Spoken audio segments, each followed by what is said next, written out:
pleasure to introduce our next speaker. Jenica Scott is a political science major with a minor in global studies. Her mission and goal in life is to inspire and even become a part of the next generation of global citizens that through compassionate advocacy, education, development, and leadership. She hopes to become a social development specialist where she is able to create policies and programs that improve and develop disadvantaged communities and minoritized groups, especially women and youth. At Rutgers, she has held many roles in career exploration and success, the Center for Social Justice, Education and LGBT Communities, the Institute for International and Domestic Affairs, Eagleton Politics, Residence Life, Paul Robeson Cultural Center, Chi Upsilon Sigma National Latin Sorority, Center for Diversity and Inclusion, student involvement and leadership in various honor societies. Her main roles surround mentorship, leadership training, community service, program planning, and facilitation. She is also an EOF and McNair Scholar. Yes, and has presented at various conferences where she's received multiple awards.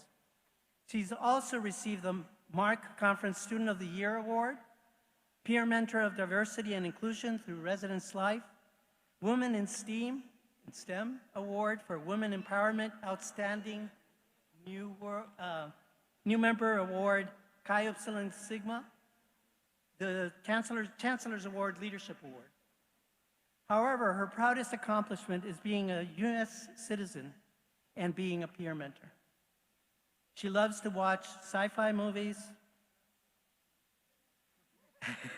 dancing for fun, laughing uncontrollably with friends, performing spoken word poetry, and reading. Please join me in welcoming Jenica Scott.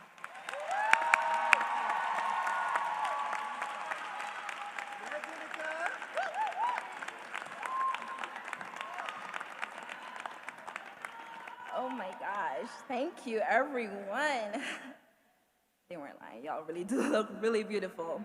So thank you for the wonderful introduction. Hey y'all. Before I begin, I would like to pay homage to the Lenape people, for this is their land upon which we stand. When I was a little girl, my mom told me I could be anything I wanted. A lawyer, an artist, a pilot, a bouncer, and even a captain. All I needed to do was to chart in my destination and set sail. Set sail to the world beyond yonder, looking to the heavens for guidance, and so did I took a deep breath and smelled the salt in the air and felt the rush of cold wind against my face and the wind in my hair. What was most memorable was this tingly, exciting feeling deep in my stomach, no deep in my gut, no deep in my heart beating. I'm about to do something new. I'm embarking on my journey. However, somewhere at sea, I kind of got lost. I kind of lost my way. And when I look up to the heavens, there was no clear day. And when I look up to the heavens, a storm began to brew. When I look up to the heavens, a fog of gloom surrounded me. And I couldn't help but to feel hopeless, helpless, and full of regret. It was then I knew I was about to be shipwrecked. I wrote and performed that poem in 2020 at the MARC Conference, the largest student-led TEDx-style conference in the country, led by Rutgers University students. And if you couldn't tell at first, the poem was about setbacks. It was the premise of a story about the obstacles I face to obtain a degree. Today, this degree. But also being an immigrant and non-traditional student. Non-traditional. I hated that word. It made me feel as if I missed the mark at a chance of being normal. As if being Guyanese or a person from the Caribbean isn't enough pressure. Succumbing to social norms of completing high school and college by a certain age, being happily married by 25, and having a successful career by the age of 30. Benchmarks that made me unfollow half of my friends on social media. Triggered. But throughout my time here at Rutgers, I've come to realize that we're all non-traditionals in our own way. For some of us, it may be being a first-gen student, being the first in our family to get a degree, having limited to no support or guidance academically, asking for advice only to be met with shrugged shoulders, but yet we're the ones who become the beacons and hope for our families. Then there's those from single-parent households, or even being raised by others, watching them struggle daily to make sure that we have a chance to achieve our dream, pinky promising to create generational wealth. Some of you may have been homeless. So obtaining a degree wasn't a choice, but a chance to better your life circumstances, taking out student loans and applying for scholarships just to get by. You know the ones. Fill out this survey for a chance to win $500. Or the uber-specific ones. Are you a person from North Africa descent whose parents were veterans in the 2009 Afghanistan tour? Like, how are you so specific? But I digress. For some, it may be identifying as a person within the LGBTQI community and being told that there's no place or space for you here because a choice to choose who you truly are is looked down upon. And somehow your gender identification is connected to your brain capacity and ability to function as a human being, so. But yet, there are those who have a disability, who have to go beyond to enter into spaces that is only designed for able-bodied students. But yet, we're told inclusivity is our top priority. But for most of us, if not all, being a person of color, of African or Latino descent, is also non-traditional. Access to higher education for people of color was a dream of our ancestors. Those who came before us fought and in some cases died for us to stand right here today as the graduating class of 2022.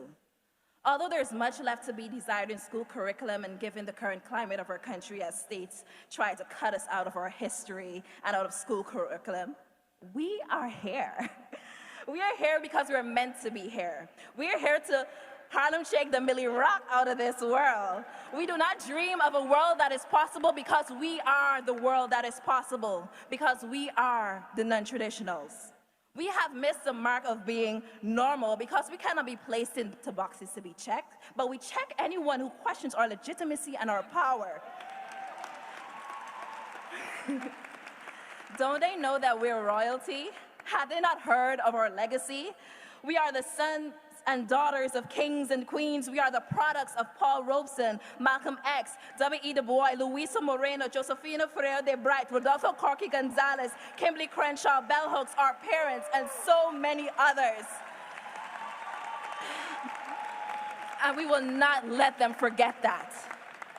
Some of you may be going off to obtain a graduate degree, others a job, some a gap year, maybe two traveling. By the way, I envy you. And the rest of us, we're still figuring it out as we go. And that's okay too. No matter where you go in this world and what you do, you have everything you need to succeed right inside of you. As in the words of Angela Davis, seize the day. My brother, my sister, my friend, lift your head up. Let them see your spirit. Keep your eyes sharp so they can see your flames. Let your steps be steady so they can follow your footsteps. So when imposter syndrome rears its ugly head, tell him or her to catch you outside, because we finna throw some hands. We're not throwing our hands up in defeat, but into fists, because the power of titans get charged from within, because those student loans, late night studying, TikTok procrastination, leaky buses, COVID, racism, and venting sessions to get this degree was not easy. And you're gonna tell us that we ain't worth it? Come on, put your fists up.